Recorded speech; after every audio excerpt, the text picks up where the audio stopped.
Hello guys, welcome to 5th generation and welcome to another unboxing and testing. And meron tayo dito ngayong airgun pistol po. This is the Glock 19X. As you can see po, airgun caliber 4.5mm. So bali ang bala niya po ay bolitas. Bolitas po ng 4.5mm. Ayan po. Yan yung kanyang bala.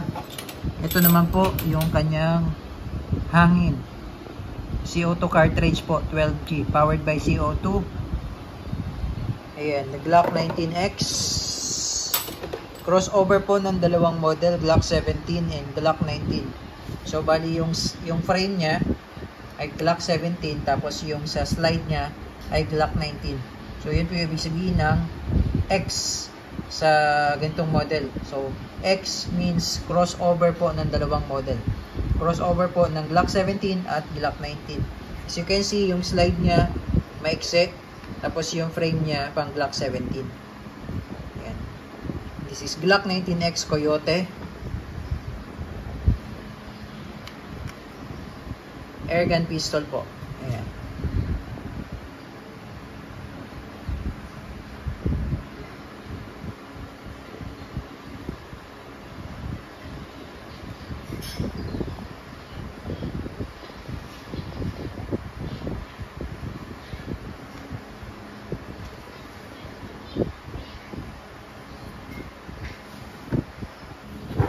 Okay, so ito po yung kanyang magazine.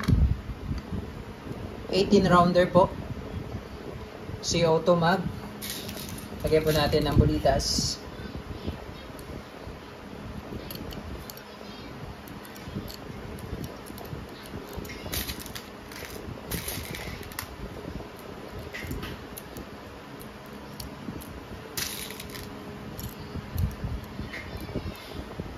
Ayan. Tapos dito po yung sa CO2.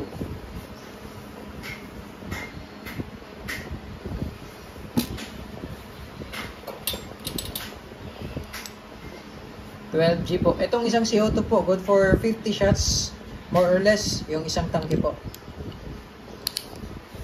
Tapos dito po pinipihit yan. Tapos may kasama niya siyang added.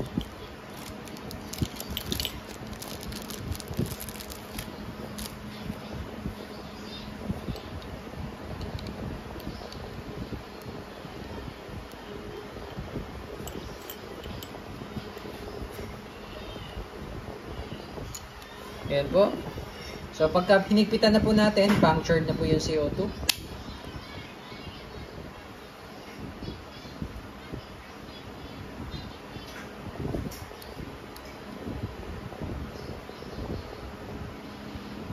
Okay. Ito yung internals niya. All steel. So, wala na makikitang nozzle na katulad sa airsoft. Okay, and testing. So, meron pala siyang safety dito sa ilalim. Ayan, yung safety. Okay, Glock 19X airgun. Testing, Glock 19X Coyote airgun pistol. Chambered in 4.5mm steel ball, CO2 powered. And firing.